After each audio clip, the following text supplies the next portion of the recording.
broadcasts on KYOK are entirely those of the hosts, guests, and callers who are entirely responsible for all show content and do not in any way reflect the opinions of KYOK Radio, its sponsors, staff, or management. You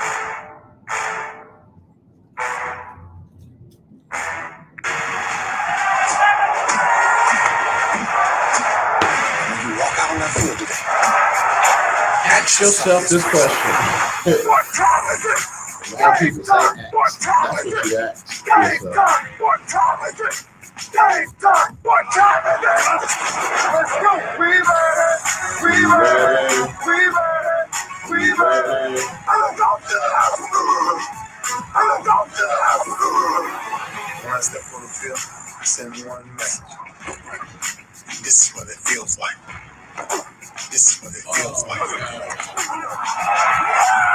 Ball is getting hit. That's it. It's gonna be football now. What time is it? Game time. What time is it? Game time. What time is it? Game time. What time is it? Let's hunt now. Let's hunt now. Let's go. Let's hunt. We ready. I'm going to the house. I'm going to the house. We're talking about the Jets like we're talking about the Saints. You know, all this hollering we the Miami Heat of football. Yeah. The bottom line is you got to buckle up with chin straps. It's embarrassing. Yeah. Don't disrespect the game like that. There's too much crying from them. He's a man. They can be a hit just like us. He's a man. You already make the big money. He's a man. Don't cry when you step on the field, man. That's who I am. When I step on the field, I send one message. This is what it feels like. Oh, my bad. You haven't worked in my world. What time is it? Game time. What time is it? Game time. What time is it? Game time. What time is it? Let's go. Let's go, guys. Let's go. We ready. I'm going to the house. I'm going to the house. It's a wrap. Game over. Nah, this game is not over. It's just getting started right here on the lunch break on the legendary KYOK, all new 92.3 FM, streaming live on KYOKradio.org. It is Talk Your Team Tuesday, and we got so much to talk about with these teams. It's unbelievable. It is unbelievable. I mean, come on now. Come on. Yesterday evening, and I guess it started yesterday afternoon, the rumors got going that Coach Kelly was going to be leaving Notre Dame. And to go, of all places, LSU. But then when I heard the money, 10 years, $95 million, I said, yeah, that'll do it. That'll do it. He's going to have a twang where he didn't have a twang before. He's going to be like, hey, y'all, glad to see you down here. No, go Tigers. He ain't got that right now. He's got a whole different accent, if you will, right now. But when he get 10-year, $95 million, he's going to have a whole different Laniat, Cajun, Creole. I can't say the other one, Coon behind. He's going to have all that going on effective immediately. And then who's going to take Notre Dame? I told you who I think is going to take Notre Dame. I'm just waiting for it to happen. But, you know, the major powering networks with the check marks and the millions of followers think it's going to be Luke Fickell. Might be. But Notre Dame has their head coach right there in the building on the defensive side of the ball. Notre Dame has their head coach right there in the building on the defensive side of the ball. Now, I will be more shocked if they don't promote from within than if they do. I will. But it brings up a bigger question. And UT fans, I don't think that I'm always picking on you, but there are two programs out there that are no longer what they used to be. Notre Dame and UT. They're no longer what they used to be. I can add Nebraska to that, but Nebraska hasn't been Nebraska since Osborne. But it's just amazing to me how growing up in the Midwest, let me get this out. Growing up in the Midwest, Notre Dame, Ohio State, and then all the other powerhouse schools, and there were a number of them: Oklahoma, Nebraska, UT, Miami, bunch of UCLA, USC. Those were the schools back in the day. And never in a million years, growing up in that environment, would I think a head coach from Notre Dame would leave Notre Dame and take a job at LSU. No shade at LSU. They've got chips, and I know it. They've got legendary players, and I know it. But I'm just saying, back in the day, Notre Dame was a job people would leave their jobs to go to. Now people are leaving Notre Dame to go to LSU. That's what I'm saying. And to bring the UT piece in it, look at the coaches that they've had since Mack Brown. No shade at these coaches. No shade at them. No shade at Charlie Strong. No shade at Tom Herman, and definitely no shade at Steve Sarkisian. But Mack Brown to Charlie Strong, not Mack Brown to, Nick Saban. They swung at Nick Saban, and Saban was like, yeah, I'm good. Hello, UT? What is it? No, I'm good. I mean, Nick Saban talked to the powers that be at UT like he used to talk to Maria Taylor. What? What are you saying to me? I can't even hear you. The big name coaches are literally leaving programs like UT, like Notre Dame, to go elsewhere. I know Mack Brown got asked to leave, like, thank you for coming. God bless you. Retire. And then what do? He went out to North Carolina and has them as competitive, if not more competitive, than UT. The landscape has shifted. The power has shifted. It's no longer in South Bend. It's no longer in Austin. And the question for me is, will it no longer be in Oklahoma? I'll be very interested to see who takes that job. I'm not talking about one-year wonders. I'm not talking about Cincinnati right now. Cincinnati's football team has not been this in forever. I'm talking about power, blue blood programs. Duke and North Carolina are coming off of disappointing seasons. You still had the cream of the crop coaches trying to get Duke and North Carolina. They don't name who they name from within. You're going to have top name coaches trying to leave where they are to get to Duke and North Carolina. Big name coach left Kansas to take over North Carolina, Roy Williams. Coach K steps down, and you got folks with good jobs. Like, if I can go get Duke, I'll take it. Got to take a break. Be right back. It's Talk Your Team Tuesday, so I want to hear your points. I want to hear your comments. I want to hear you talk about your teams.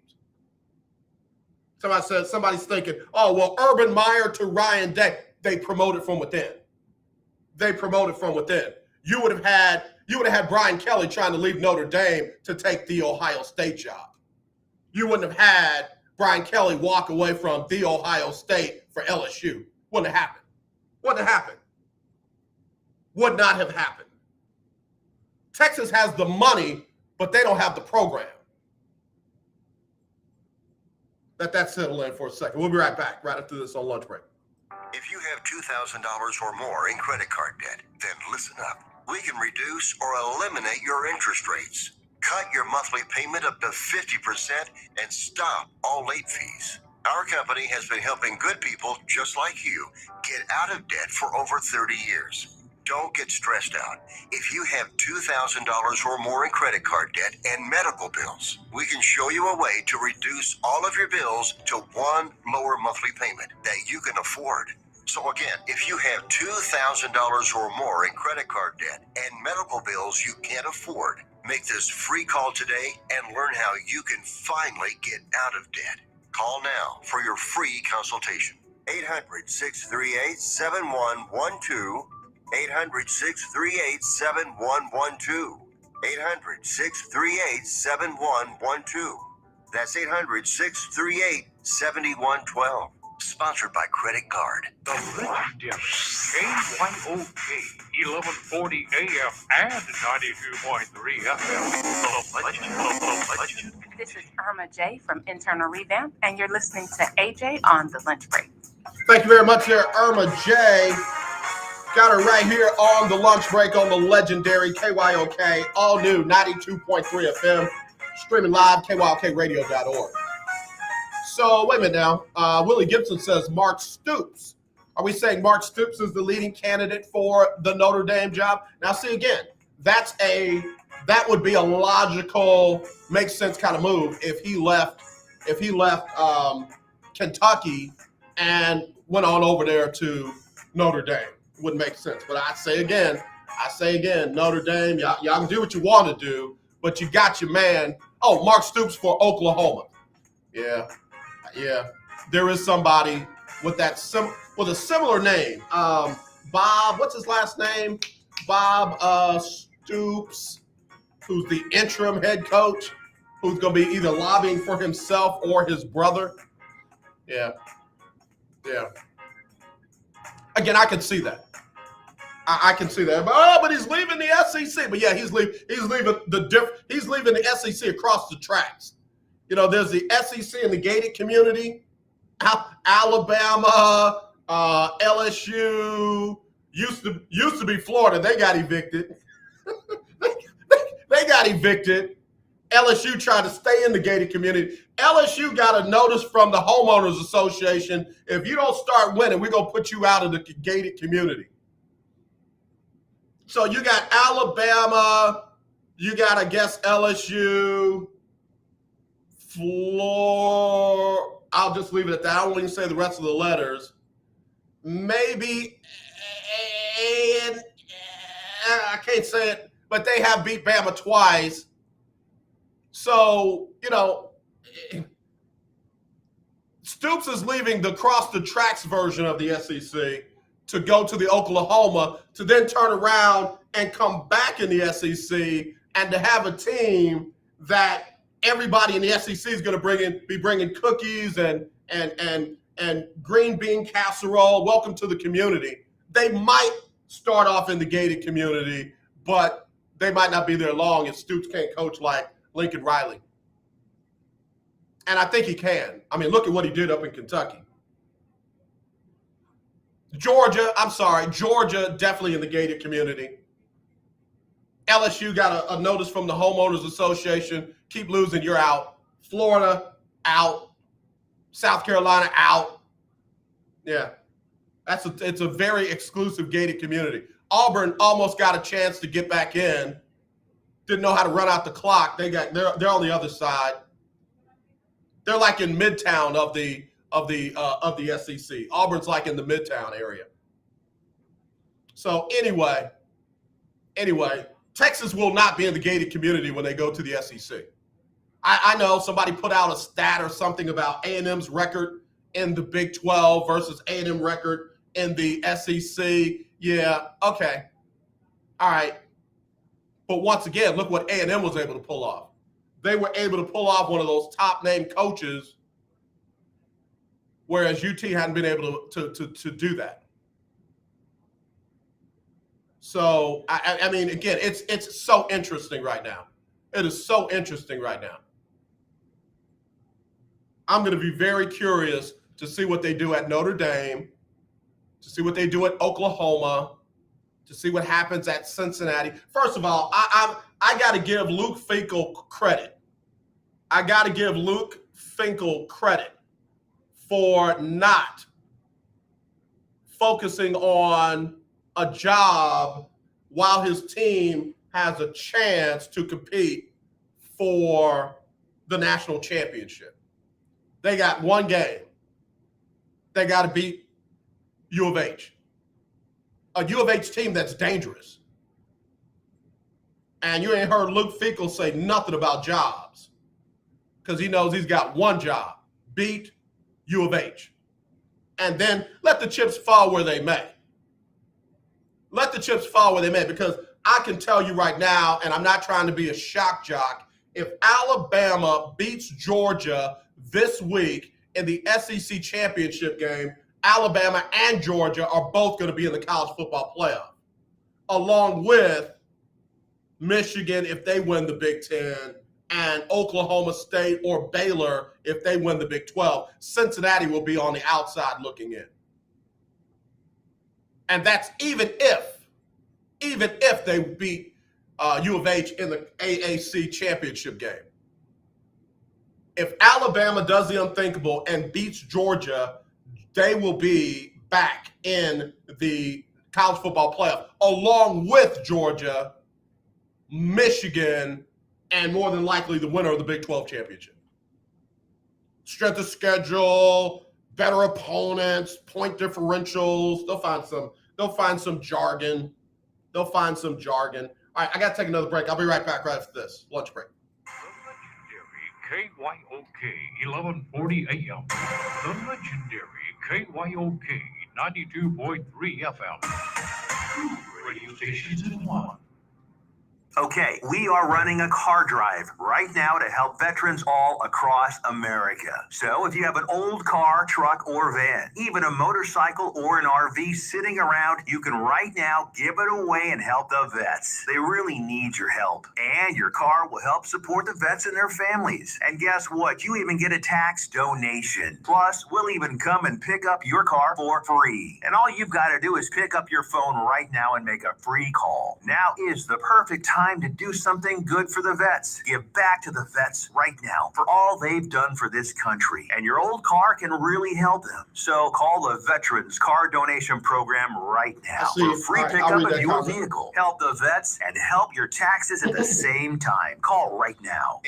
800-253-1892. 800-253-1892. 800-253-1892. That's 800-253-1892. Tune in to Table Talk with your boy, TD Blackshear, every Tuesday from 10 to 11 a.m. on the legendary KYOK 1140 a.m. and 92.3 FM. See you there.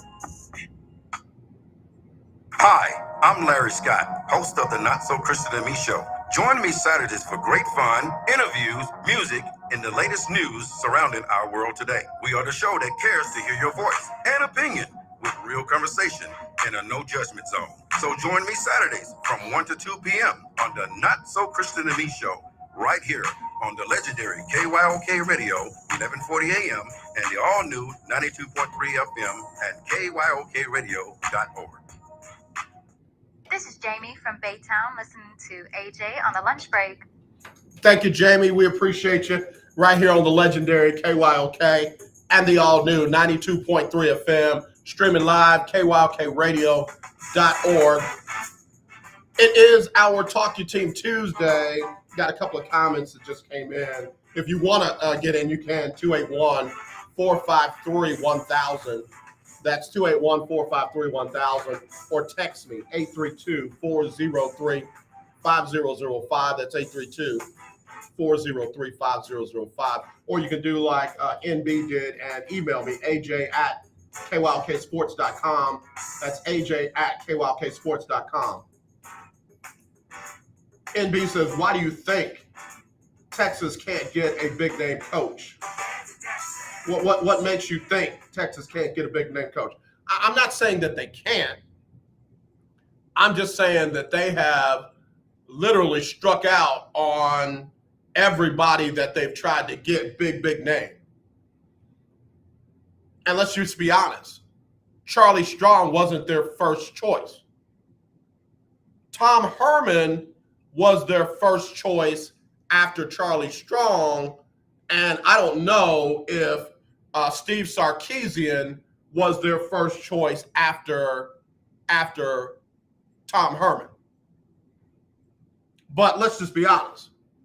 Brian Kelly, Tom Herman.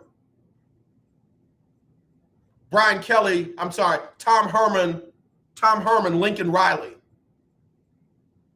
You see the difference? You see the difference? Steve Sarkisian, coming out of Alabama, was a big name.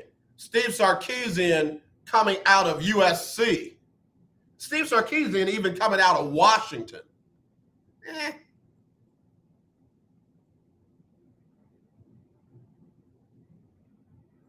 If UT wanted a bigger name, could UT get a bigger name to leave a powerhouse school? Could they get Ryan Day to leave Ohio State? Could UT get Brian Kelly to leave Notre Dame for them? Could UT get Lincoln Riley to leave Oklahoma for UT? Could UT get Jimbo Fisher to leave A&M for them? I don't think so. And the answer is obvious for Notre Dame because they couldn't keep Brian Kelly. Now, they might be able to get Luke Fickell, who, no shade at Luke, but Luke is turned Cincinnati into an almost top-tier program. Right now, they're second tier, which means what? He's a second-tier coach. Not knocking him. Not knocking him. That's all I'm saying. That's all I'm saying. And let me ask you a question. Why has nobody gone after Mike Gundy at Oklahoma State? Why has nobody gone after Mike Gundy at Oklahoma State? I'm just asking. I'm just asking a question. So anyway, Talk Your Team Tuesday. If you disagree, feel free to jump in. Let's see. PS is saying, AJ, what do you think Brian Kelly will do down in an environment that he's not used to? Well, hold on before you say Brian Kelly is not used to the South and the SEC environment. The interesting thing about Notre Dame is that they're not regional. Notre Dame has never been a regional school. Yeah, they recruited very heavily in the Midwest, but Notre Dame was getting Florida kids, Dallas kids. Notre Dame has been recruiting nationwide since, before folks even knew that that's what they were doing. And recruiting the best of the best. Now, they haven't been that program in a minute, but let's be honest, they've been in the college football playoffs. They've been a perennial top 10, top 20 school. Brian Kelly recruits very well all over the country. He ain't gonna have any problem recruiting Texas at LSU. He's not gonna have any problem recruiting Louisiana and Florida and California. And he's been doing that. Yeah. I'm not knocking you, PS, but there's a lot of folks that have no idea Notre Dame's reach. Yeah, their ratings are down and all of that, but again, Notre Dame is one of those schools. They've been nationwide for a long time. So we'll see. We'll see. Somebody sent me a thing about Jim Harbaugh. Listen, Michigan, enjoy this 15 seconds of fame. Enjoy every bit of it. The article over in Yahoo that somebody just sent me about it pays to be patient with the coach. Bruh, how many years do you got to be patient with him? How many years did it take Jim Harbaugh to do what he did last Saturday? And will he be able to duplicate it? The offensive coordinator calling them a finesse team and they're not tough and all that. I don't think anybody would argue that they're not a finesse team, but you go too far when you say they're not tough. You're going to have to face that comment again in 360 some odd days. That comment's going to come at you real fast in less than 364 days. And if they beat your brains in, then you're going to be looking like a fool standing there and say, well, they got us this year, but last year. Bruh, you might as well be the dude that you run into during the class reunion that's still talking about that one time that you beat Ohio State.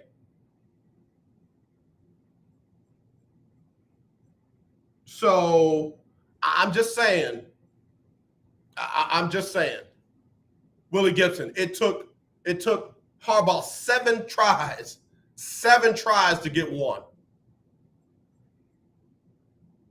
And again, no shade at the brother who's the offensive coordinator. I'm not going to talk down on him, but all I'm going to say is, bruh, enjoy your 15 seconds of fame. Say whatever you want to say right now. But just know that in less than 365, you're going to have to defend that statement. That was going to come at you again.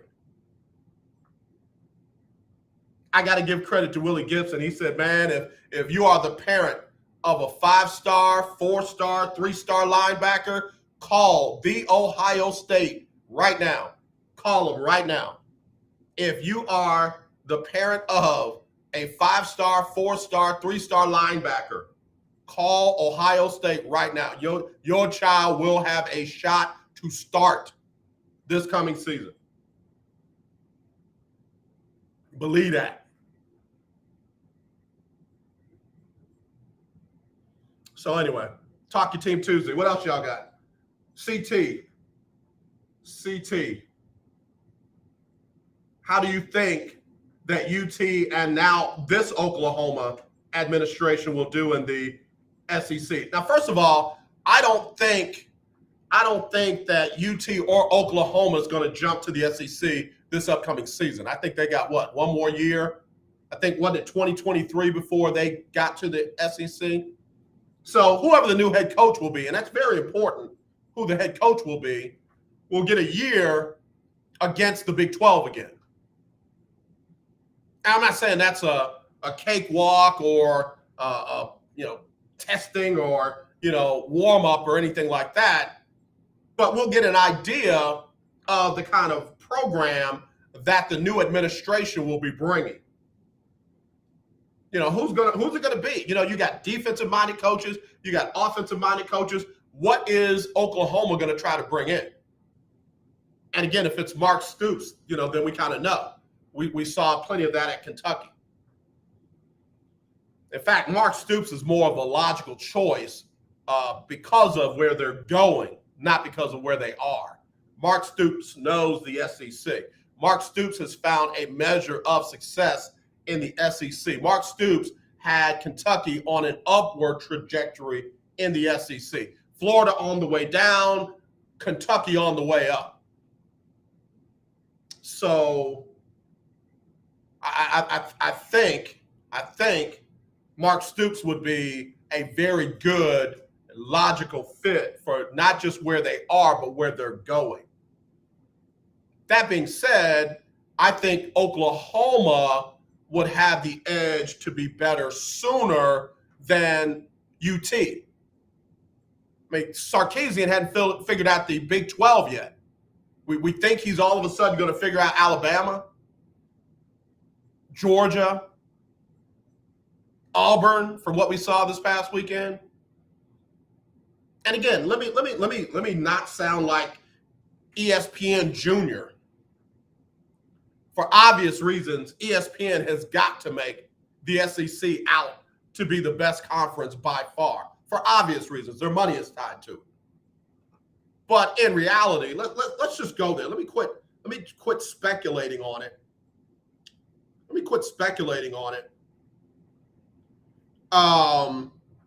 Let's go to NCAA football. Let's go to standings. Let's go to SEC.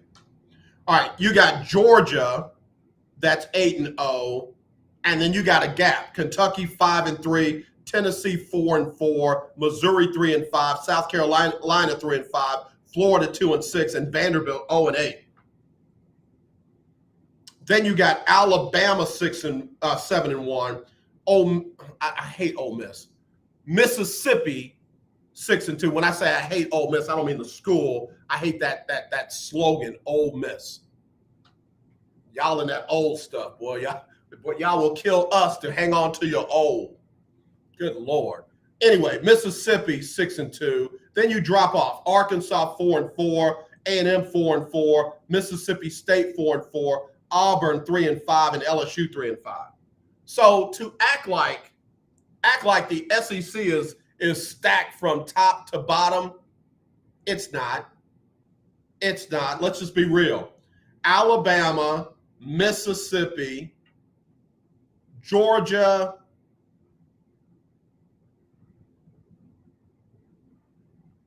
and Kentucky were the only ones that had a winning record in the conference. Well, AJ, it's because they beat up on each other. Nah, player. Let's go over to the next line. Overall, you got Georgia 12-0, Kentucky 9-3, Tennessee 7-5, and then everybody else is 6-6 or worse.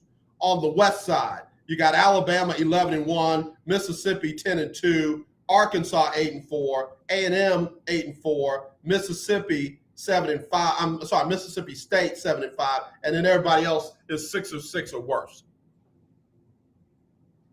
They all right, but they ain't everything. A&M has gone to the SEC and been just fine. Missouri, not so much. I think Oklahoma is going to be fine in the SEC. Don't know about Texas. If I had to line them up with what we've seen, I think Oklahoma will be more like A&M and Texas will be more like Missouri.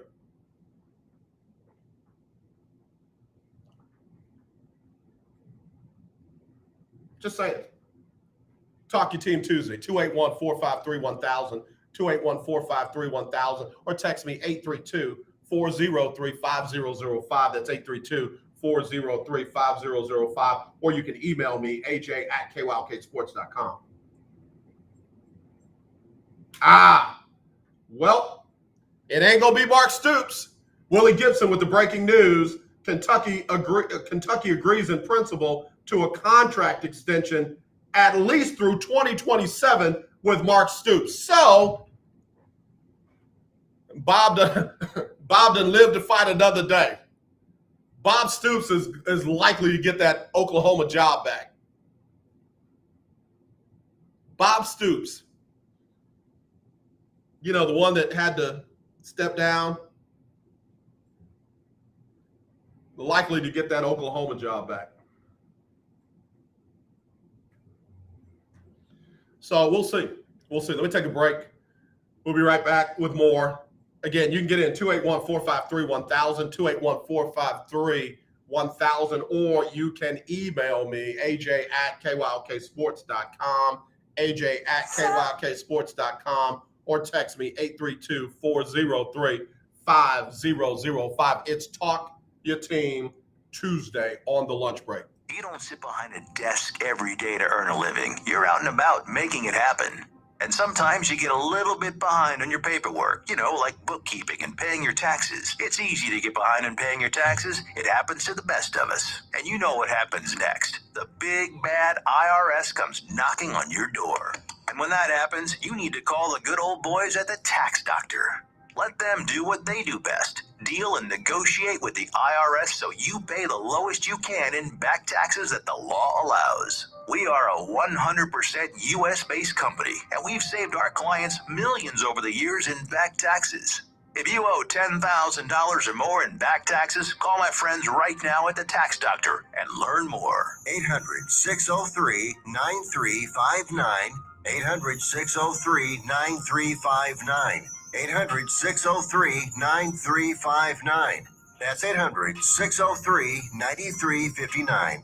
Hey, what's up, everybody? It's AJ Jones with the lunch break on the legendary KYOK AM 1140 at 92.3 FM. It's that time of year when we are reminded of all the things we should be thankful for, and that it's more blessed to give than to receive. So with that in mind, on Wednesdays from now through Christmas, we'll give you a chance to win a gift certificate from Butterball. That's right, you can win a gift certificate for a Butterball turkey on Wednesdays on the lunch break between 12 and 2.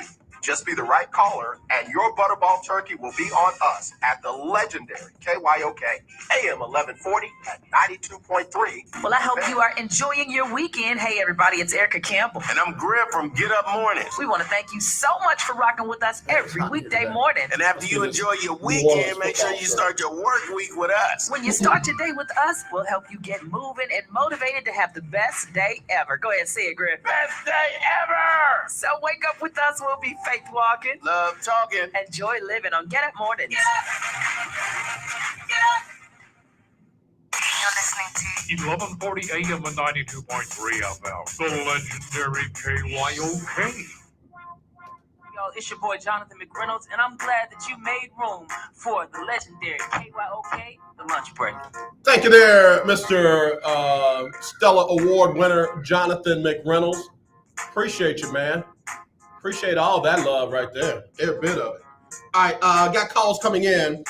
Hang on one second. Let me put this one on hold. Hello, you're live on the lunch break. Hold on one second. Okay, so, it's like that when I don't have a engineer or producer in the studio. But let me go to the phone line. Hello, you're live on the lunch break. Who's this? Hello? Oh, AJ, this is me, Emmanuel. I'm live? Yeah, you live, bro. You on here. Okay, man. How you doing today, bro? Man, I'm always good when you call, bro, because you are that kind of dude, man. I mean that sincerely, bro. Sincerely. No doubt, man. It's always good to be in your presence, in the presence of all the beautiful people that listen to KYOK, man. But, I had to call in. It's been a while. Yeah, that. It might have been 2 years, man. But, I had to call because my Niners are finally doing what they're supposed to do. And it's a beautiful thing to see. I haven't tapped in with you for so long, man. I just wanted to get your thoughts. Well, let me just tell you this, Emmanuel. I've been keeping power rankings since week 1. Okay. And your Niners, I had them as high as I'm looking. I had them in my top 5 at one point. Right. And right now they're at 14 at 6-5, but I've got them right in the thick of all the other 6-5 teams. Like, really, I really feel like they are heading in the right direction at the right time, because it ain't what you do in August, September. It's what you do in December, January. And the crazy thing about that, AJ, because when I look at the standing, it seems like everybody is right there. And when I look at it, I don't look at Green Bay as a team that's way better than the 49ers. We lost to them by a field goal. Obviously, I don't look at the Rams as better than the 49ers because we smacked them. And it's just like we look at the whole NFL, who's really that great right now? Even the Cardinals right now is kind of like, if Kyler Murray don't come back at 100%, what are they? So. But you know what? Here's where I give them credit, though. Here's where I give them credit. They found a way to win with Colt McCoy. And that's what I tell people all the time. Injuries are part of the game. Folks may act like injuries are exceptions and give you exemptions and all that. Bruh, it's the teams that can win with who they have versus be great with the starters and then fall off when they got to rely on other people. So that's why I keep Arizona number 1. I got to give Green Bay and Tampa Bay love. But I've been telling people all year long, watch out for the Bays, because both of them have the ability to get hot in December, January, and San Francisco is on that trajectory as well. New England, I got to give them credit. I can't stand them, but I got to give them credit as well. But that team is something else, man, because it's like they're the most consistent. They're the best coach. But AJ, they ain't, in the playoffs, they're not really gonna blow nobody out, but they're not gonna go far in the playoffs. Well, here's my thing. That team is that good. Here's my thing. I get mad at these defensive coordinators that just allow New England to do whatever they want to do. When you allow Mac Jones and that offense to dink and dunk it down the field, they are consistent. They're steady. They are one of those teams that makes very few mistakes. They run the ball at the right time. They hit the wide open slant at the right time. They got that little quick out at the right time. But you don't have defensive coordinators that put the right game plan in for the entire 48 minutes to stop all that, bro. And like you said, come playoff time, it's a different story.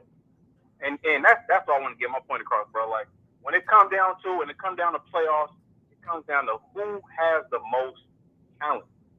Who has the most talent on the field? Tampa Bay is obviously going to be dangerous. And my 49ers are definitely going to be dangerous if everybody's healthy. Like, you see what we're doing to teams right now. And so we have the talent. We're still that team, AJ. That top 5 team that you saw, the same team that I told you, like, hey, I think we're going to take the NFC and we're only going to lose 3 or 4 games this year. We are still that team. What happened was, what I noticed, Kyle Shanahan, and I hate to say that you have been right about Kyle Shanahan, but like every time we lost, all I could think about was you and telling me about Kyle Shanahan and how he's not what we think he is or what I think he is. And Kyle Shanahan was just overthinking. He was getting away from the brand of football that we're playing right now. He wasn't running the ball. He was trying to throw. He was trying to bring Trey Lance. He was trying to do so much. He outthunk himself. But now that he's simplified and come back, like, all right, this is the 49ers that we thought we were going to see from the beginning, and we're healthy, man. So I just want y'all, y'all can't sleep on my Niners, man, because we got the talent. If Kyle Shanahan does what he's supposed to do, we're going to be all right. We're gonna be all right. And Emmanuel, before you go, I got to, first of all, I appreciate that compliment there. I saw a lot of them here in Houston, saw a lot of them in Washington with his dad, and then saw a lot of them in Atlanta. But one thing I will say now, he has matured because, like you said, when he got off, some kind of way he got back on. And before, he would not get back on. You saw that in the Super Bowl against New England. He was determined to run his plan, even though it was not working. And now you see him go back to that. So hopefully that maturity is real and will last because, like you said, y'all got plenty of opportunity in front of y'all. And I believe y'all be there in the end. Yes, sir. Yes, sir. No doubt, man. All right, man. Hey, bruh, thank you, man. And call me again soon. Give my love to the family. And, bruh, I appreciate you, man. I mean that sincerely. Much love, bro. I'll holler at you soon. All right, man. I'll tell you, a good dude. That's a good brother right there. Love him to life. And I mean that sincerely. Let me take this next call. Hello, you're live on the lunch break. Who's this? Well, of course, it's Warren G. You're talking about the greatest team of all time. I don't know how I was trying to get in yesterday because you mentioned the Longhorns. This year, AJ, we gave up 7 games because we didn't want to win them. So we only wanted to win 5 to prove to the Oh my God! No, for real, bro. Seriously, bro. For real. Where you get your crack from? Because you got like a different strain of crack, bro. You got a different strain of crack. Your crack ain't like everybody else's, man. I'm serious. What do you drink? Your coffee ain't like everybody else's, man. What is in your coffee? Dude, no, man, no. I know it's Talk Your Team Tuesday. It is not Talk Crazy Tuesday. No. I'm tempted to hang up on you and make you call back. No. Hey, I'm serious now, man. I was joking aside, man. Let me just, you're doing something, AJ, that, like, I understand your point, but this is what literally drives me crazy when it comes to when we talk about, let me just go ahead and throw this qualifier out there. In college football today, when we talk about big name coaches, there are 2 real big name coaches that you can go out there who have solidified programs, turn them around and won national championships. There's only 2. Anybody else is just a name. Okay, now which are those 2? I'm curious.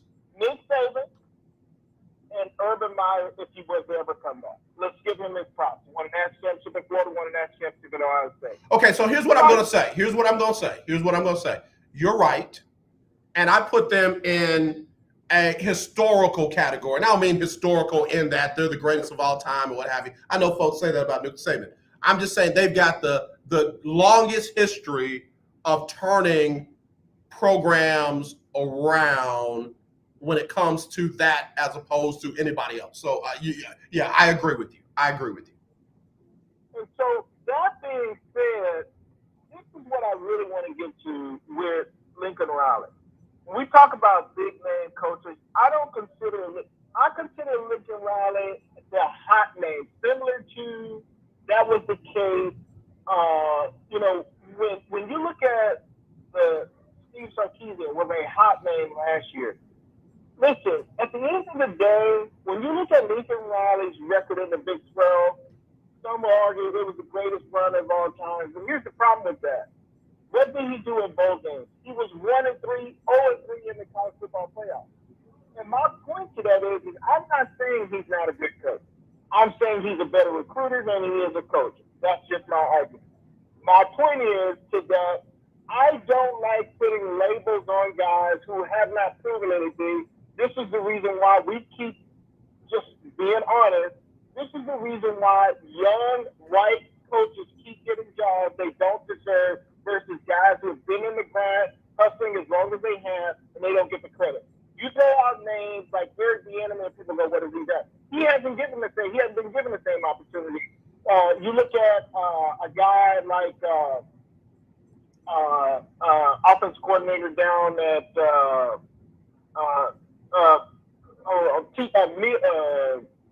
used to be the quarterback at Tennessee. I mean, that's another guy who is a great offense coordinator, great offensive mind, but yet he doesn't get that same type of right. My point is that we cannot continue to buy into the false narrative. And this is truly false. Look at his record. In bowl games, Oklahoma won their first bowl game last year, right? In the Cotton Bowl. In the college football playoffs, you're 0-3. And I'm sorry, I don't want to hear no excuses about what we got there. No, you're not winning. And then I'll be honest with you and tell you, all this talk is about Lincoln Riley leaving to go to USC has been just that. He was afraid of being exposed in the SEC. This way, at USC, when you win the Pac-12 and you show up to a college football program or a college football playoff, there's no pressure because they haven't been there in a while. You've got 3 or 4 years. Now, granted, do I think he's going to get a lot of players? Absolutely, he will. Do I think he will coach them up? He possibly could, but at this moment, today, as we speak, he is not the biggest name in football. I'm sorry. There's no way nobody's going to make me go, oh. Now, for Oklahoma, they're going to struggle. They're going to struggle because of just what everybody is looking for, a big name guy to come in. And I'll tell you, the best big name guy for Oklahoma is already at Oklahoma. He's the one that turned their program around after Barry Switzer, and that's Bob Stoops. But, he's got a cushion job, and I think he'll stay.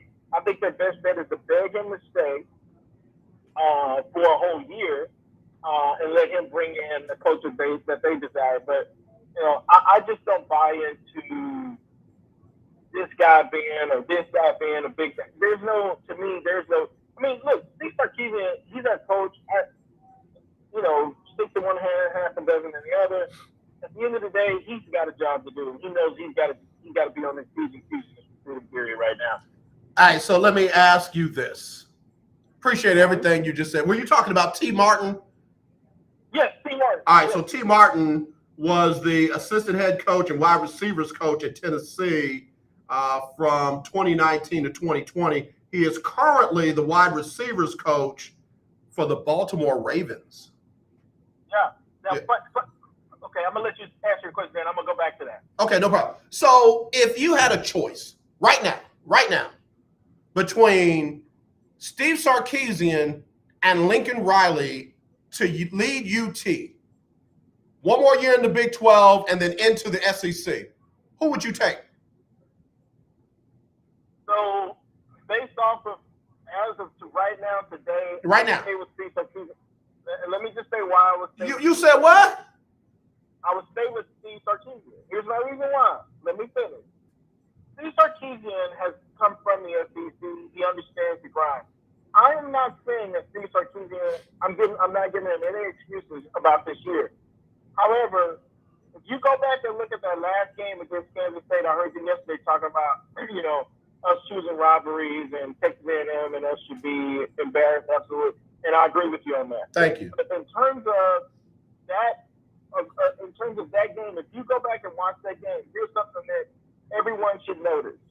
There were players in that game who were seniors and juniors on that field in the first half that didn't get a look at the field again in the second half.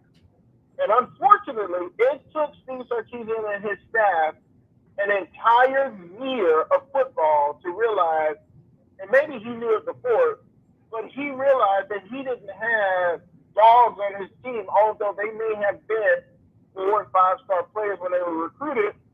You go back and watch, there were players on their team, one whose name I will not call out of respect for the young man and his family, because he's local, he's from the Houston area. But that kid, literally, you go back and watch the film, walked right by a guy. I mean, you ran up to him, but did not make a tackle. The angle was so bad, it was almost laughing. And he didn't even try. So that's the reason why I would take Steve Sarkisian. And again, it's based off of record. When I look at Lincoln Riley against SEC teams or his record in bowl games, I'm just not impressed. I'm really not impressed. I know he's a great offensive mind. Good for him. Do I think that he's a leader? Do I think that he's a great head coach? And the standards are very high. I know.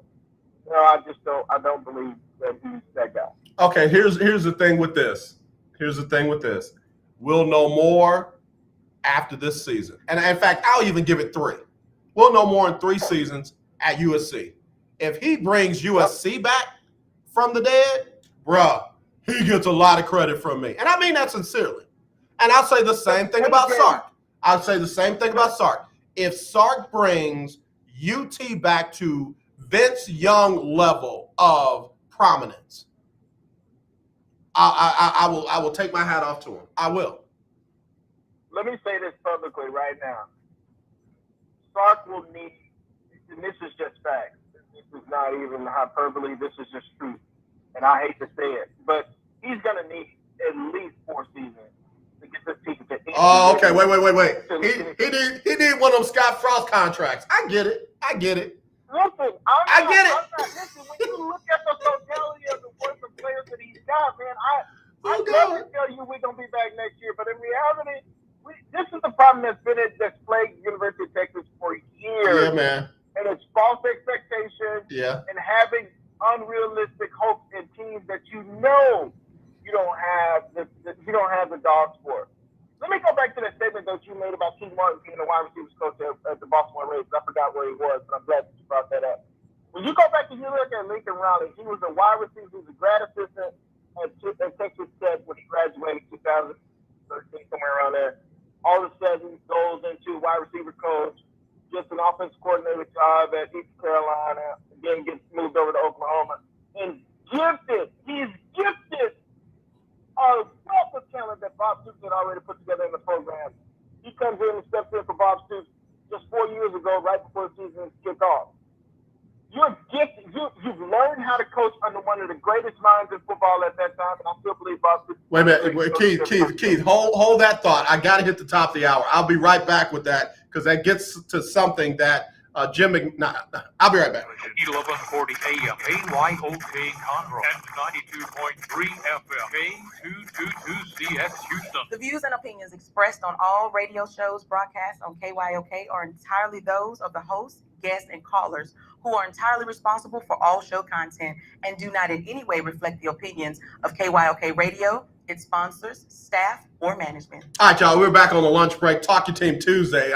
This thing is hot.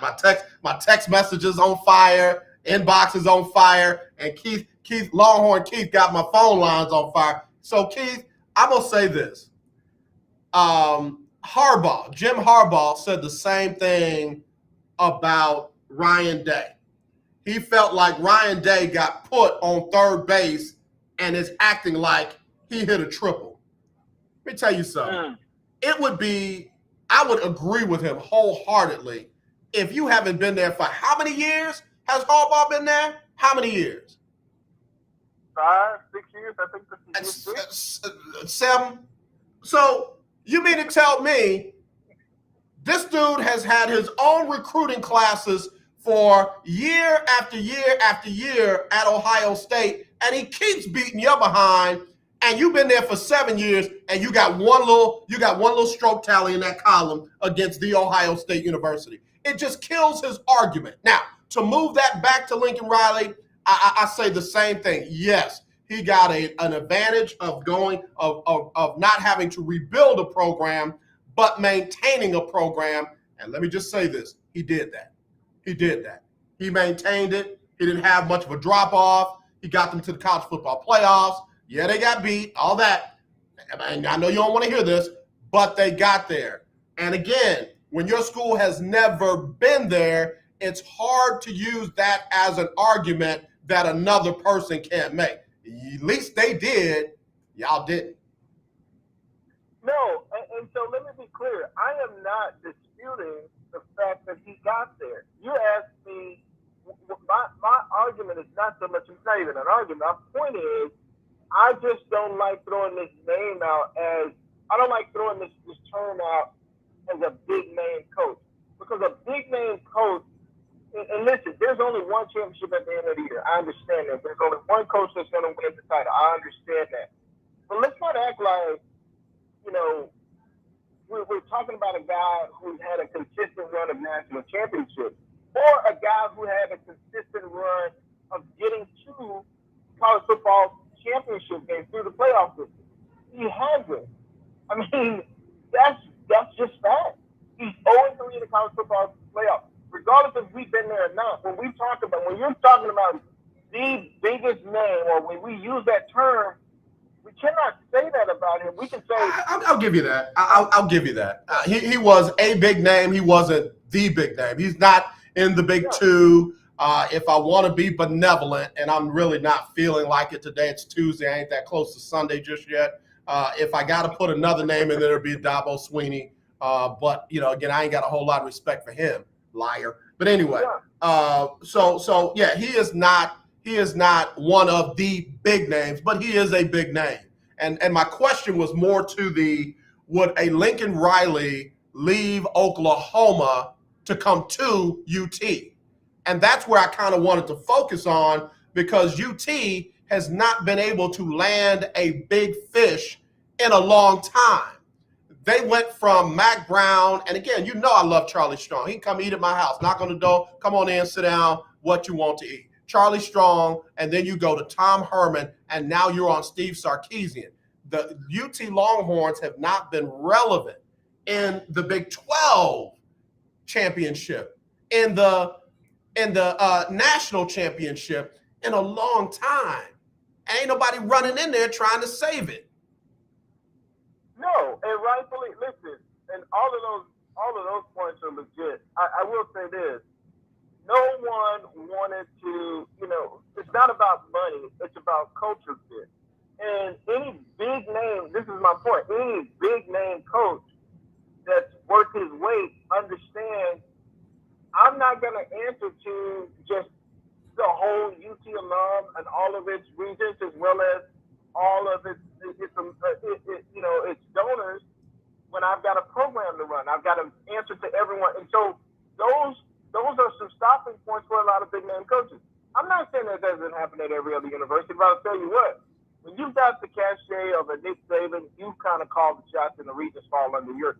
But when you have been a dismal program for well into 15 plus years, it is difficult for you to come in as a coach to say, I'm going to turn this around and I don't need you guys to get into my business.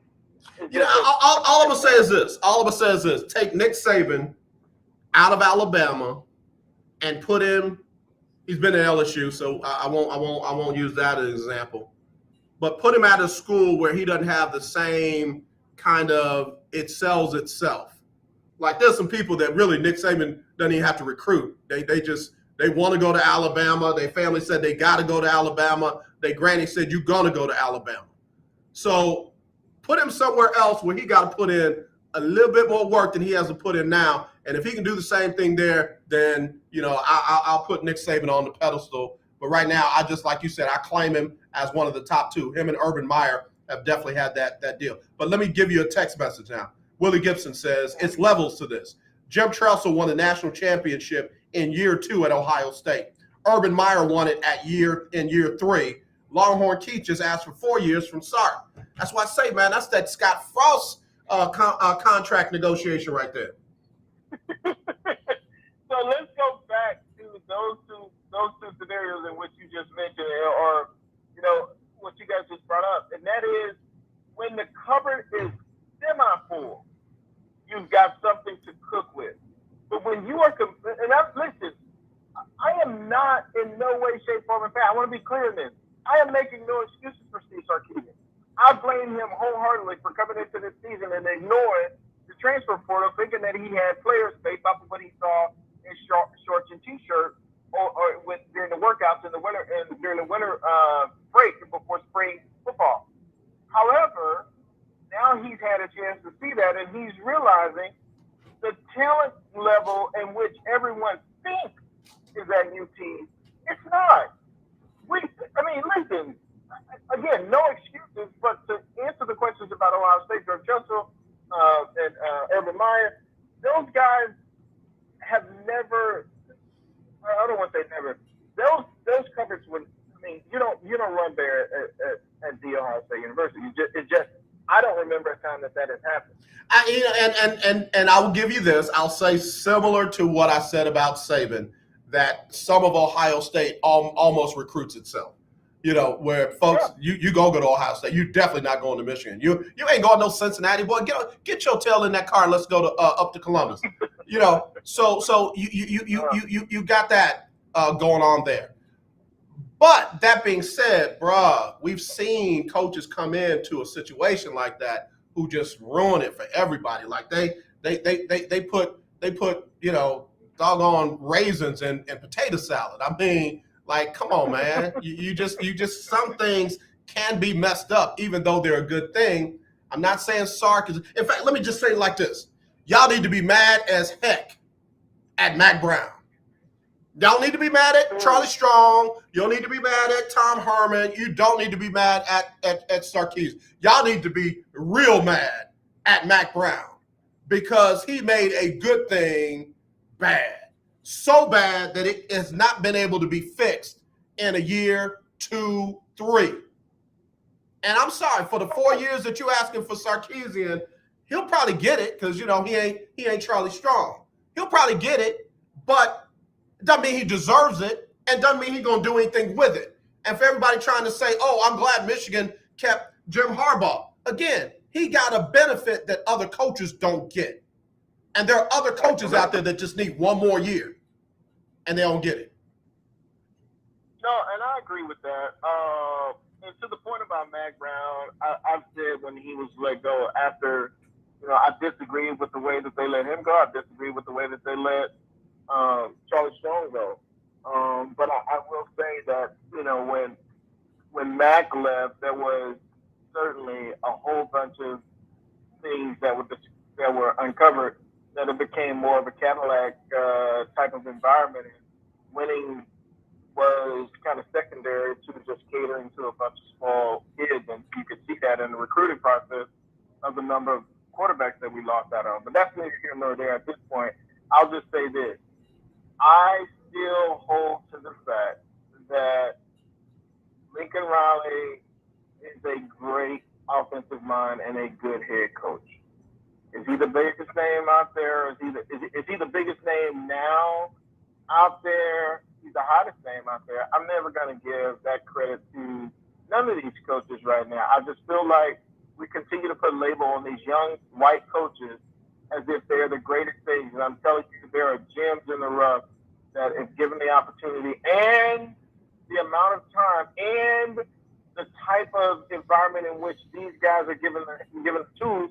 I mean, these guys come up under the program. Lincoln Riley, again, came up under a program where Boston literally handed him the keys to a Cadillac and say, just don't wreck it. And that's all he had to do. I'm sorry. That's all he had to do. And yes, he won 4 Big 12 championships. And in that span of time, he went 1-3 in all 4 bowl games that he went to. I got you, brother. I got you. Again, it is Talk Your Team Tuesday. So I hear you loud and clear. Yeah. I hear you loud and Last clear. thing I'll say, real quick. Hey, man, listen. I want everybody to know we still the boys. Oh, man, get off my phone. Get off my phone. Get off my phone, bro. Get off my phone. Y'all was nowhere to be heard for the last week, almost week and a half. Y'all ain't heard from y'all. Ain't heard from y'all, and now y'all still them boys. Man, please.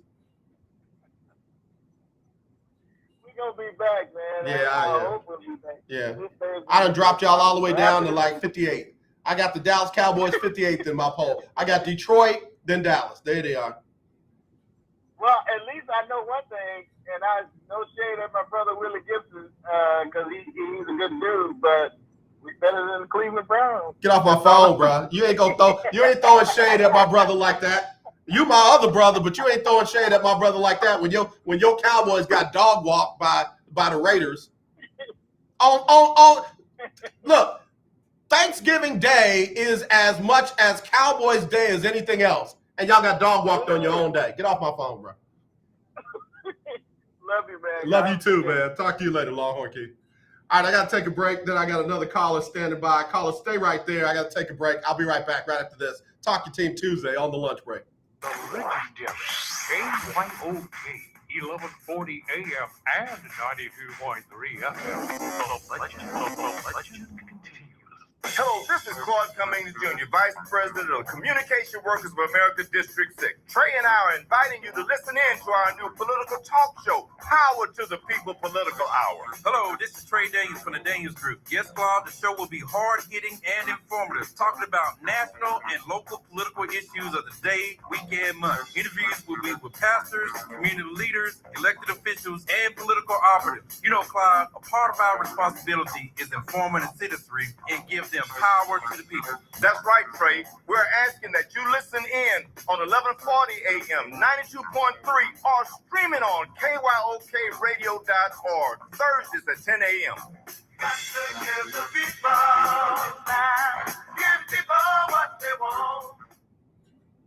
If you have $2,000 or more in credit card debt, then listen up. We can reduce or eliminate your interest rates. Cut your monthly payment up to 50% and stop all late fees. Our company has been helping good people just like you get out of debt for over 30 years. Don't get stressed out. If you have $2,000 or more in credit card debt and medical bills, we can show you a way to reduce all of your bills to one lower monthly payment that you can afford. So again, if you have $2,000 or more in credit card debt and medical bills you can't afford, make this free call today and learn how you can finally get out of debt. Call now for your free consultation. 800-638-7112. Y'all stop. 800-638-7112. 800-638-7112. One more time. That's 800-638-7112. What's up, everybody? This is Jonathan Nelson, and you're listening to The Lunch Break with AJ. Thank you there, Jonathan Nelson, right here on the legendary KYOK and the all-new 92.3 FM. Let me get to the phone line. Hello, you're live on the lunch break. Thanks for holding on. But it's two lunch breakers, AJ Ferdinand. Talk Your Team Tuesday. Your Pittsburgh Steelers, bro. Your Pittsburgh Steelers. They don't have a QB1 or a QB2. They don't have any answers, man. Pittsburgh, they have to find and go in a different direction. The quarterback, he just get rid of Packers deal, Mason Rudolph, and Ben Roethlisberger, and just find you a decent quarterback. It's just not working, man. The chemistry looked like they didn't add enough to it from last year to this year, and it sees right now. You can see it. You know, it's really, it's looking horrible. Well, let me say this: if I'm the Pittsburgh Steelers, the next time I play, we're running the ball 40 times. We're running the ball 40 times. We're running the ball 40 times. I don't care if we got to have wide receivers running it, quarterbacks, running backs, tight ends. We're running the ball 40 times. We're not going to throw it 40 times. We're running it 40 times. Well, that's what the problem, ended up on last year. When Ben kept throwing the ball, they figured it out. You can't throw the ball. You have to have a run game to win games in the NFL.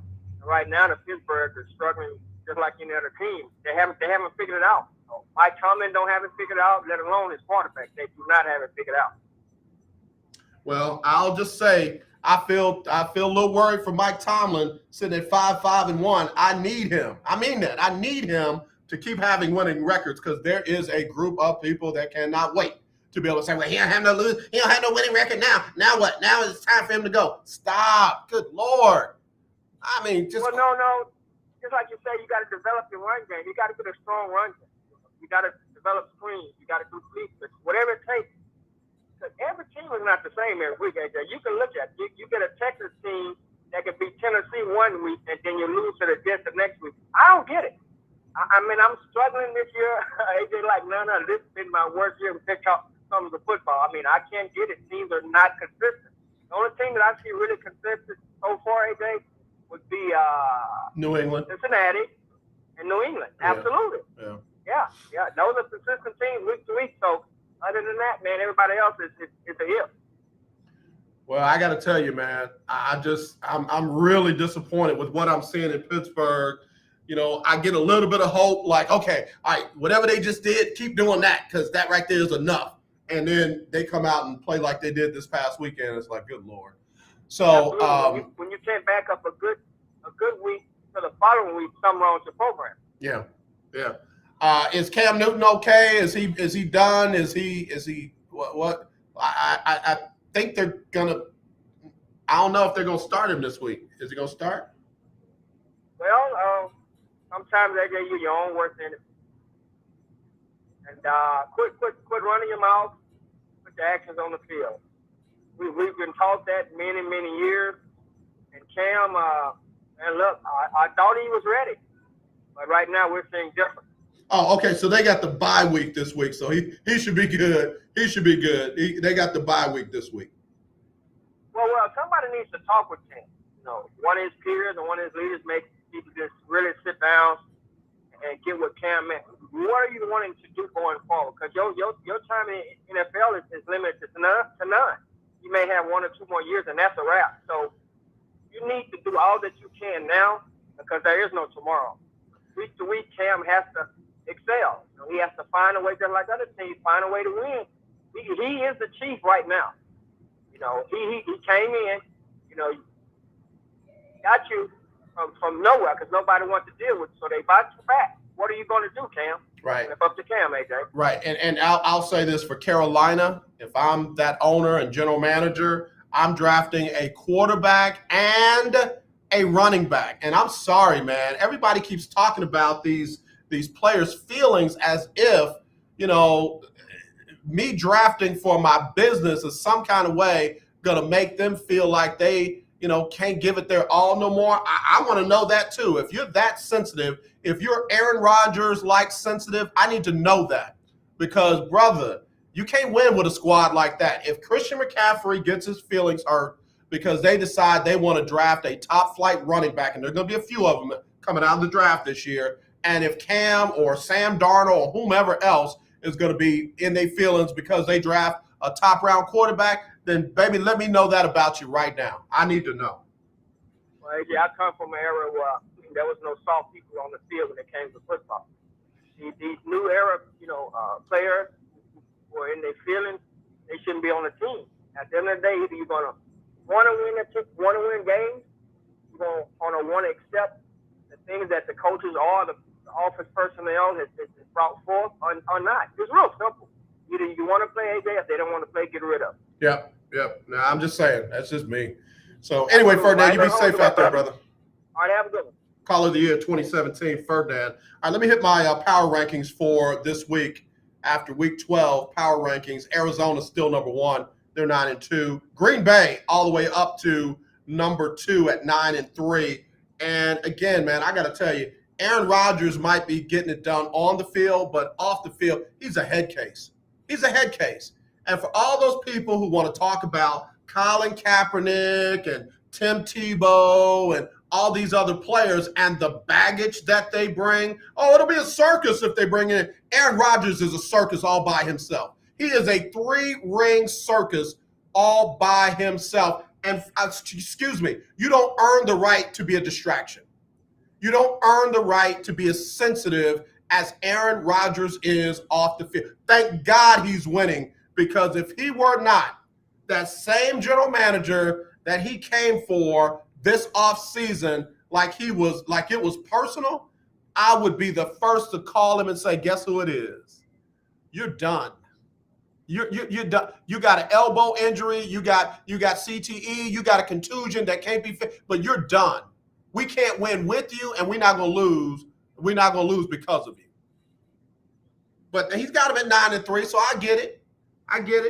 I get it. But boy, I know they cannot wait until his contract is up this season. I know they can't wait until they can move on from Aaron Rodgers because this dude is a nutcase. At number 3, Tom Brady and the Tampa Bay Buccaneers. I told y'all to watch out for the Bays. They're 2-3 in this week's power rankings. Baltimore, like them or not, they're at number 4, 8-3. They found a way to win in spite of adversity. They found a way to win in spite of adversity, and I've got to give them credit. The Baltimore Ravens are at number 4. Number 5, New England, 8-4.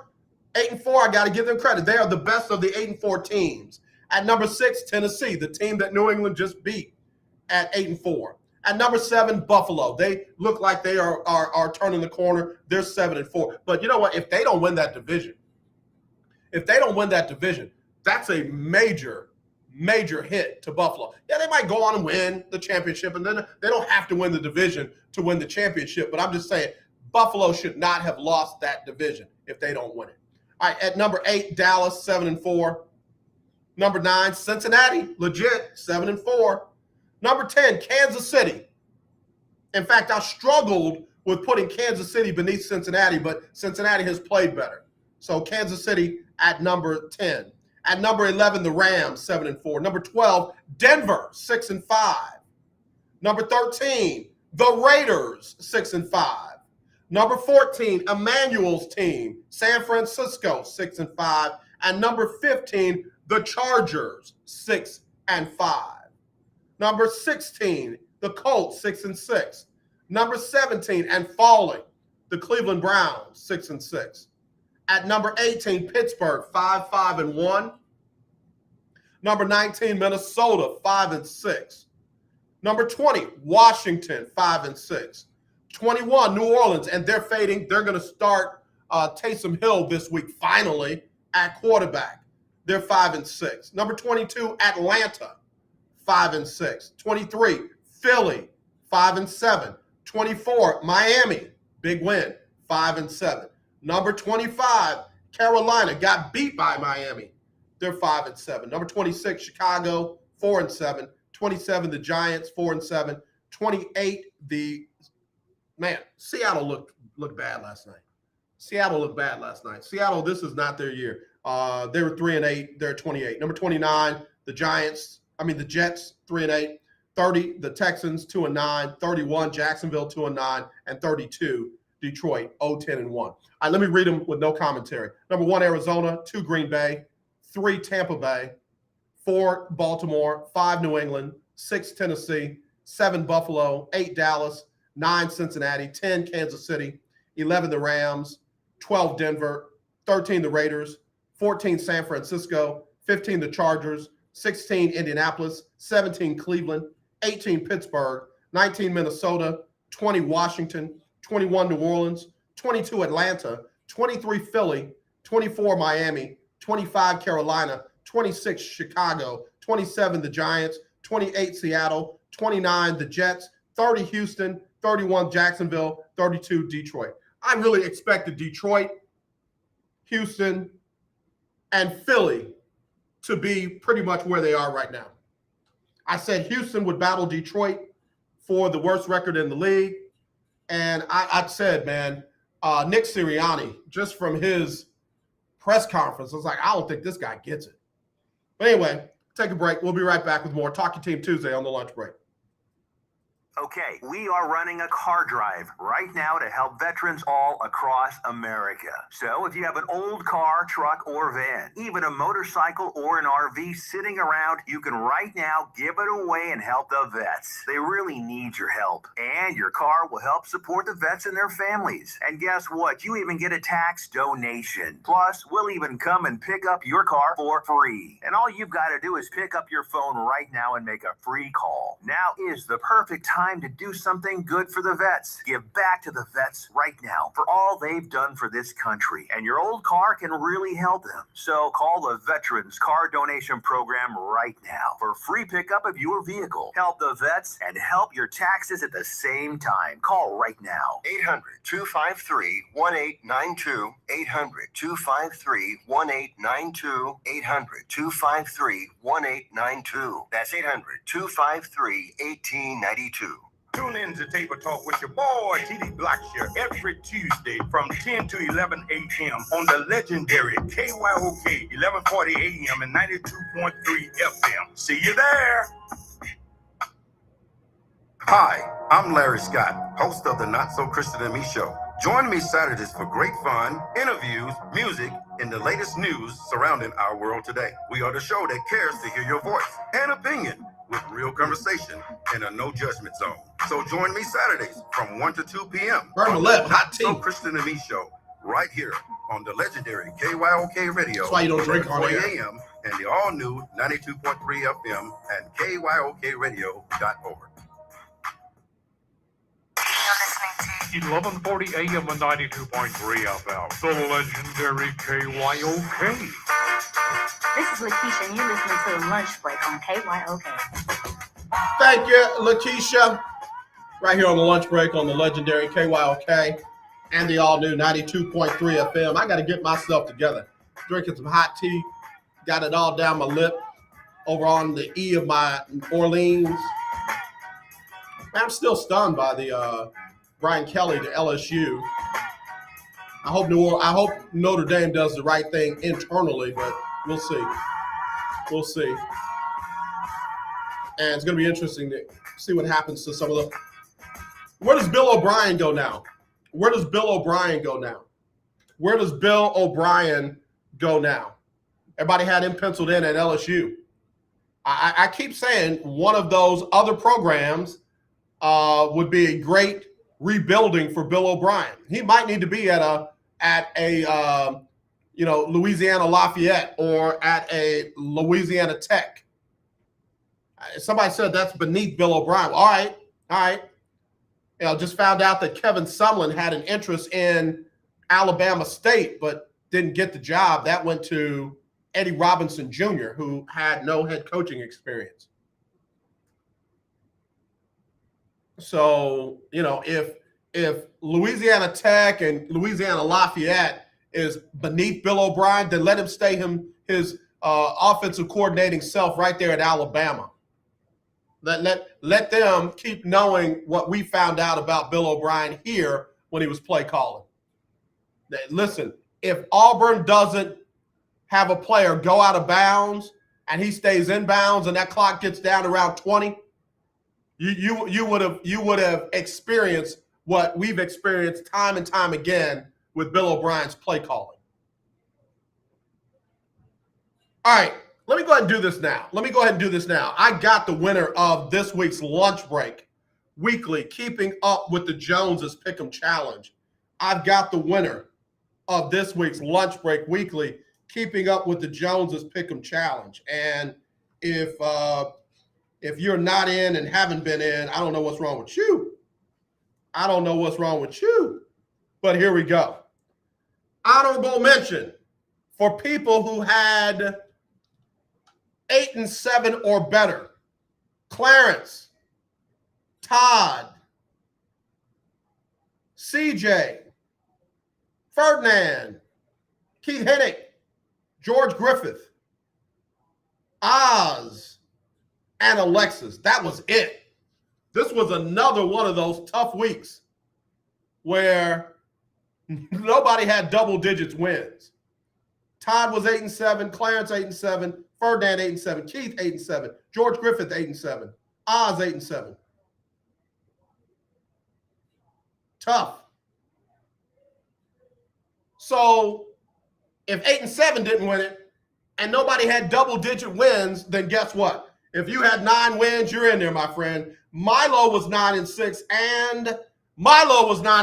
and he was the winner, and it did not go to tiebreaker. Congratulations, Milo. You just won $50 courtesy of the Lunch Break and the good folks over at the Hartwell Clinic.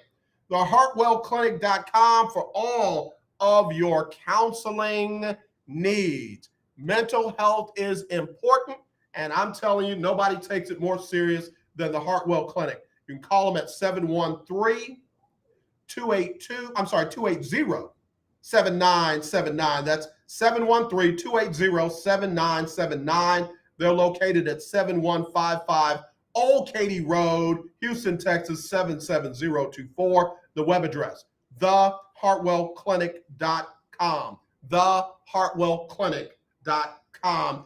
And Milo got $50 courtesy of the lunch break in the Hartwell Clinic. So with that being said, let me give you the standings because they have gotten close now. We got a little pack. We got a little pack up near the top. So let's see. Let's see what we got. Bear with me. What happened to my... All right, here we go. Let me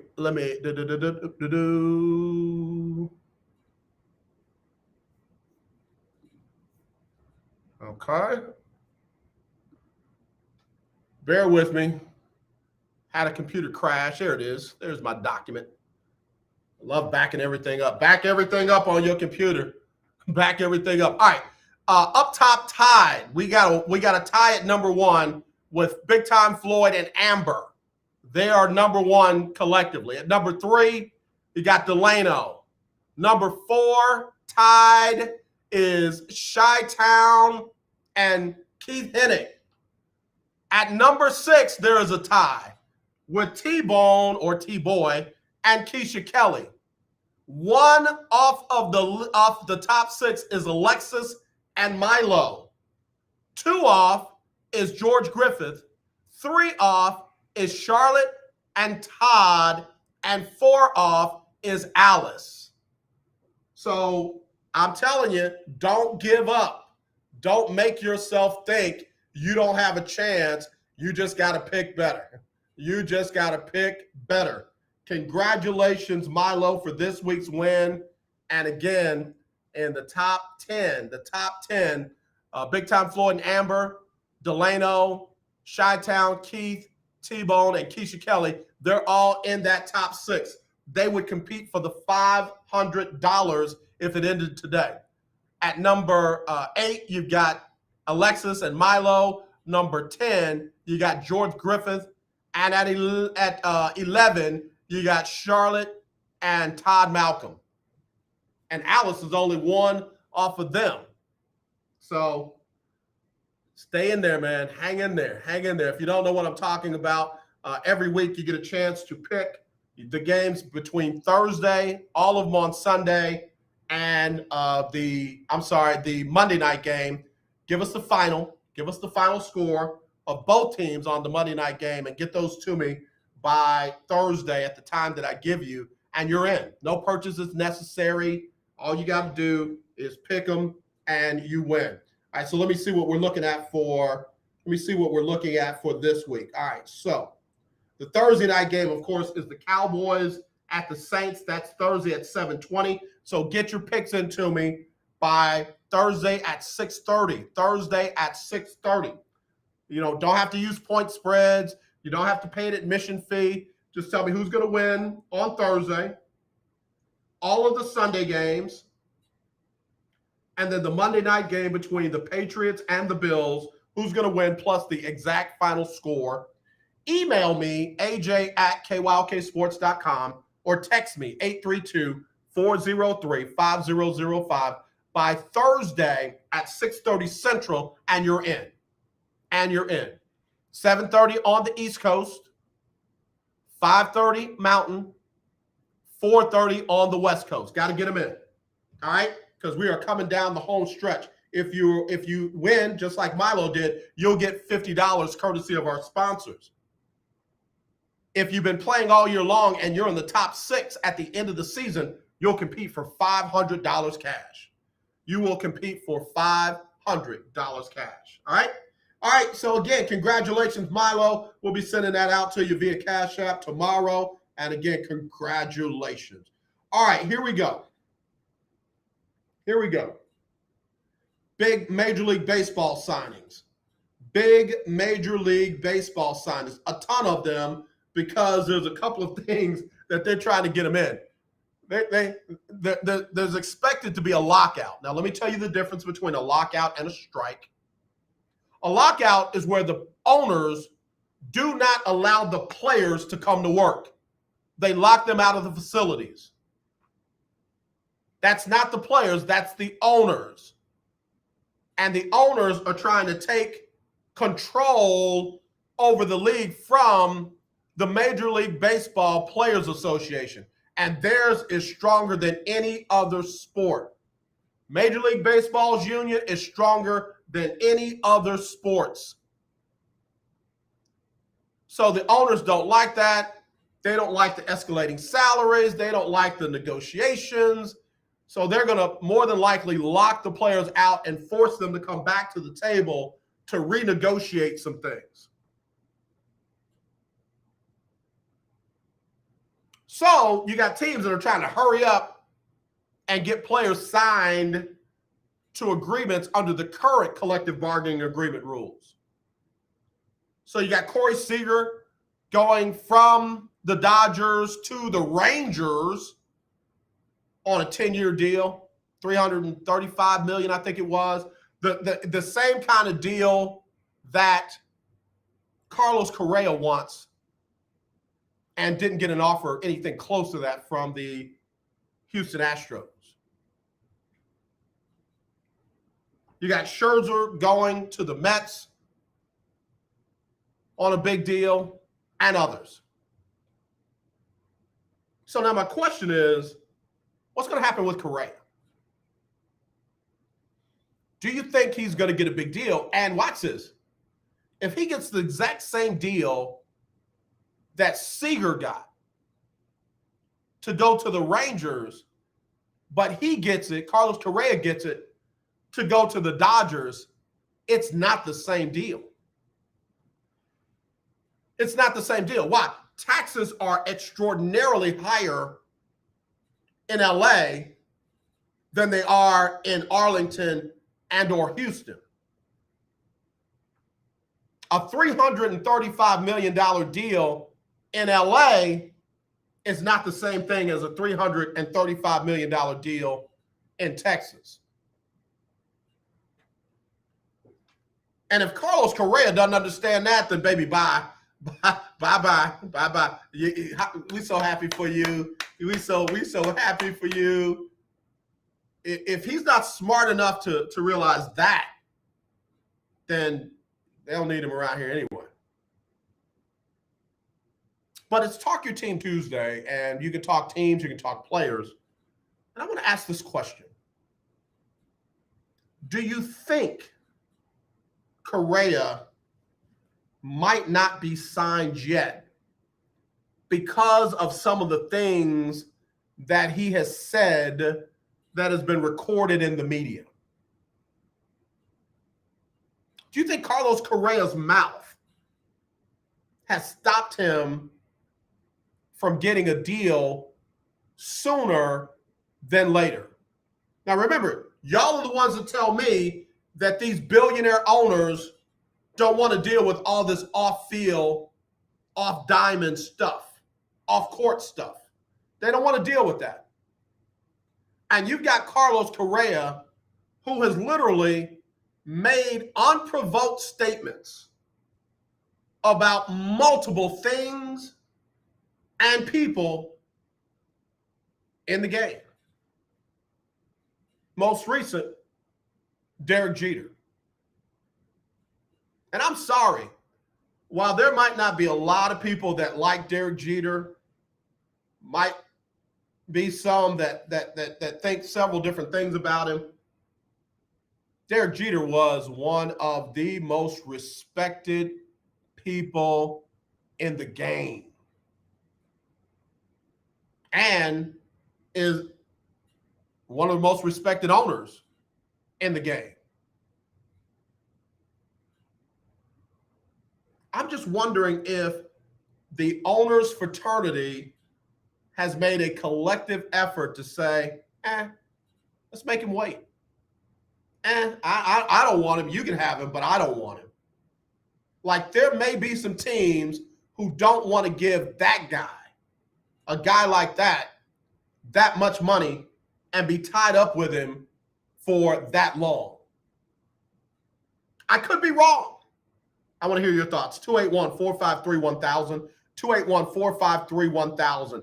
Do you think the comments and off-field stuff that Carlos Correa has made has stopped him or slowed him down from getting the kind of deal that he's looking for?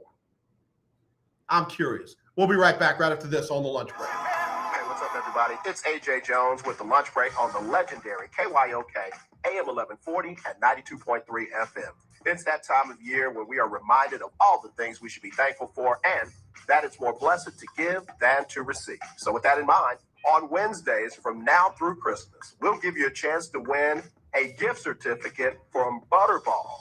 That's right, you can win a gift certificate for a Butterball turkey on Wednesdays on the lunch break between 12 and 2. Just be the right caller, and your Butterball turkey will be on us at the legendary KYOK AM 1140 at 92.3. Well, I hope you are enjoying your weekend. Hey, everybody, it's Erica Campbell. And I'm Griff from Get Up Mornings. We want to thank you so much for rocking with us every weekday morning. And after you enjoy your weekend, make sure you start your work week with us. When you start your day with us, we'll help you get moving and motivated to have the best day ever. Go ahead, say it, Griff. Best day ever! So wake up with us. We'll be faith walking, love talking, and joy living on Get Up Mornings. Get up. 1140 AM and 92.3 FM. The legendary KYOK. Do you have high blood pressure or diabetes? Are you over the age of 65 and covered by Medicare? Then pay close attention to this message. Medicare has introduced some new benefits to help consumers during these cautious COVID-19 times. They realize many of you don't want to leave your home to visit a doctor. So now you can get a remote patient monitoring device shipped to your home at little or no cost to you. Now your doctor can identify your problems in real time, which could potentially save your life. Victory Medical can easily ship this monitoring device directly to your home at little or no cost to you. If you have high blood pressure or diabetes and you're covered by Medicare, make this free call right now to see if you qualify for a new remote patient monitoring device. Call now. 800-213-9527. 800-213-9527. 800-213-9527. That's 800-213-9527. This is Michael Harris, Houston's top jock, and you're listening to the Sports Encyclopedia, the living Sports Encyclopedia, AJ Jones on the lunch break here on KYOK. Michael Harris, you way too kind, brother. I need to send you one of those Bobby Bonilla checks. Like every year, I need to send you a check for that love that you gave me on that drop right there. If y'all don't know, Michael Harris, top jock on KCOH. I'll be sure to tune into him over there in the mornings on his show. All right. I did have a response to my comment, response to my comment from 713-896. 713-896. AJ, you might be right. There are some extremely conservative owners that don't want to have a player doing that kind of stuff. There are owners that would stay away from Bryce Harper because of some of the comments he made. So you might be right. I don't know. And that's why I asked the question. Willie Gibson said, collusion in baseball? No way. Yeah, I hear you. They wouldn't dare to do that, right? But they're going to lock the players out. They're going to lock them out. That's not collusion, right? It's not like one owner said, I don't want to lock them out. That's the definition of collusion. But anyway, let's see. Here's another one. 832-231 said, AJ, I'm not a fan of Carlos Correa, but there are teams out there that want to win. Somebody's going to make him an offer. I believe that somebody's going to make him an offer. I'm just wondering if they're not going to give him everything he's asking for because of his mouth. I mean, you can talk yourself out of a big contract. You can do that. That is a thing. That's not something new, abnormal. You know, if I got a decision between Carlos Correa and Corey Seager, Corey didn't have those problems. I'll take him. He's got a job. Obviously, watch this. Obviously, the Rangers had the money. They didn't offer it to Carlos Correa. Let that sink in for a second. The Rangers had the money and was looking for a shortstop, and they didn't offer the exact deal that Carlos Correa was looking for. Carlos is young. Carlos is right here in Houston, so it wouldn't have been a long drive to get him up to Arlington, and they went out of the state to get somebody else. I feel like that's all you need to know. Now, the question will be, will the Dodgers then replace Seager with Correa? But as I said, 335 in California is not the same as 335 in Texas. Let's see, who else we got? Okay, here we go. 346-884, 346-884. AJ, hadn't thought about that until you just said it. Carlos Correa is one of those guys that just can't seem to get out of his own way. I mean, it ain't like he's got a stellar performance in the World Series to back him up. Big Time Floyd, congratulations to Milo on winning the cash. Yeah, he got it. Tough week for a lot of people. All right, 346-750, 346-750. I'm an Astros fan, and I don't want to see Carlos go, but I would hate to see them ruin the organization by giving him all that money. I don't think that they're going to. I don't see the Astros coming off of their offer. I don't see them doing that. They need pitching.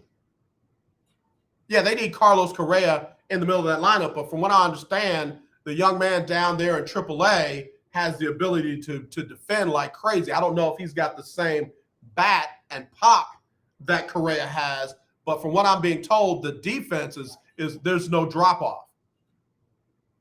And you see Carlos Correa thinks so much more of his defense that he's willing to talk down on a Major League Baseball Hall of Famer. That part I don't get. Guys, seriously. And I'm talking to the guys. I'm not talking to the ladies of the WNBA or softball or basketball. I'm talking to the guys. Because I don't know, I almost feel like testosterone has something to do with this. You don't have to put other people down to build yourself up. If Correa didn't think much of Derek Jeter, dude, swallow that like saliva and take it with you wherever you're going. You could have just talked about your stats. Your stats. How many Golden Gloves does Correa have? How many does Jeter have?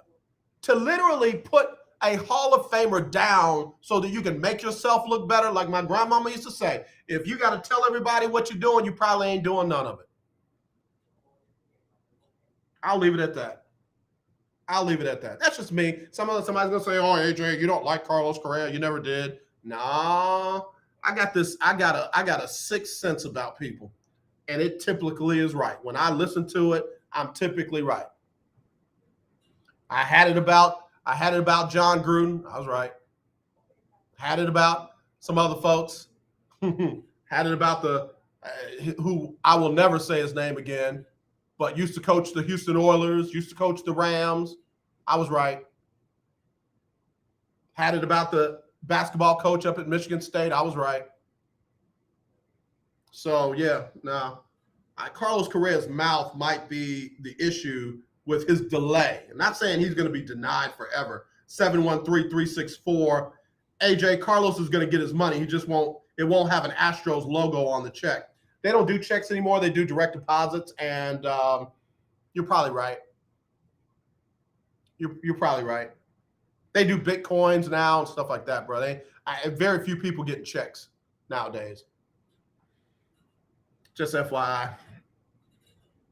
On my way to heaven. I'm just curious. I'll never forget when Dwayne Brown was trying to get more money. There was no guaranteed money left on his deal. He held out. And then next thing you know, he got traded like crazy, like fast. And everybody's like, oh, it's because of this, it's because of that. And I went back to one thing, the game where Dwayne Brown had his fist over his head. He wasn't kneeling. He was behind the bench. He wasn't playing, but he had his fist over his head during the national anthem. And I said, I wonder if that's why they won't give him a new deal. I mean, all they had to do was restructure his deal and give him some guaranteed money. But they flat out got rid of one of the best offensive linemen at the time in the game. And then we found out later after that may rest in peace, Bob McNair had strong feelings about inmates and asylums and protests and rallies and stuff like that. Similar to what we're finding out now about the current owner or president of, because Mom's the owner, but president of the Houston Texans. So I'm just saying, sometimes it's not what it seems. Sometimes it's not as easy as just, oh, well, they're going to pay other people first. Now, Carlos Correa is one of the top free agents out there, and he don't have a deal yet. It might be more than just other people have to get signed first. Might be that mouth. All right, let me get Sybil Wilkes on, and then we'll come back and wrap it up with the birthdays. We'll do Sybil Wilkes. We'll wrap it up with the birthdays right after this. Oh, somebody just gave a statement. Stand firm, Jim Crane. Your final offer for $160 for 5 years for Correa is more than enough for one of the most overrated players in baseball. Make him wait, owners. Again, I believe there are more people that think like that, and I believe some of them are owners. So that's all I'm saying. Just my 2 cents. I'll be right back right after this. Here's Sybil Wilkes. It's Sybil Wilkes with what you need to know. Today is Tuesday, November 30th, 2021. And for those looking at the calendar, yep, it's the last day of the month. Number 1, Congresswoman Lauren Boebert has apologized for a comment she made about Congresswoman Ilhan Omar. A video posted on Twitter has the Republican telling a story full of anti-Muslim tropes about an encounter with the Democratic Minnesota representative, one of only 3 Muslim members of Congress. Congresswoman Omar posted a tweet calling for House leadership to take appropriate action. And here's the kicker. Not only did Boebert share anti-Muslim thoughts and beliefs, Representative Omar added in a tweet, the event never happened. Number 2, President Biden has nominated Shalonda Young to be the director of the White House Office of Management and Budget. Young, if confirmed by the Senate, will be the first Black woman to hold the OMB director position. The OMB helps the president create the budget and also ensures tax dollars are spent effectively and efficiently. Number 3, vaccine makers say they are in the midst of testing their shots' effectiveness against the newly discovered Omicron coronavirus variant. Additionally, they remain optimistic that a new variant-specific vaccine could be produced and rolled out quickly if needed. Scientists suspect the Omicron variant could partially chip away protection from current vaccines due to its mutations. Number 4, a Black woman in St. Louis, Missouri, chose to drop criminal charges against the police officer who mistakenly shot her with a gun. Ashley Fountain Hall was grocery shopping when she was apprehended in the parking lot by store employees who believed she was shoplifting. Police officer Julia Cruz arrived and she reached for her taser, unknowingly pulled out her firearm and shot Fountain Hall in the back. Fountain Hall forgave Cruz following a mediation session. Number 5, the coronavirus pandemic may affect the way you file your taxes this year. Many small businesses will find it hard to follow through this time.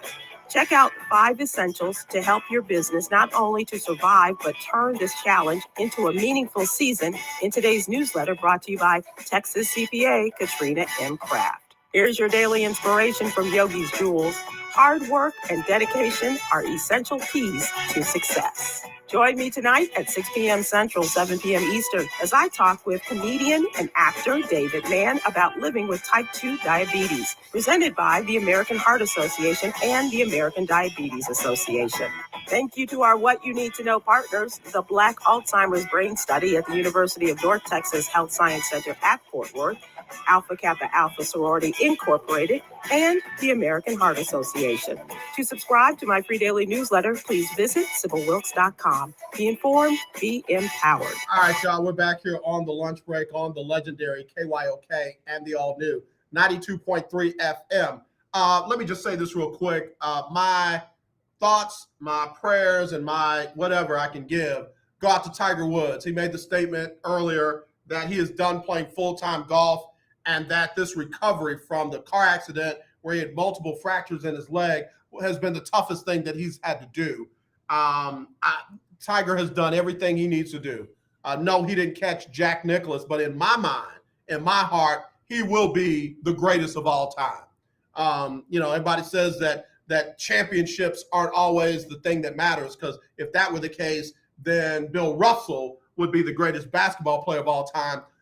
Jack Nicklaus might have the most majors, but Tiger Woods, in my lifetime, I never saw a golfer like him. Never saw a golfer like him. So I wish him well. I know he will play again, but he just won't be playing full time every tournament in every major. All right, so let me get to the birthdays. And again,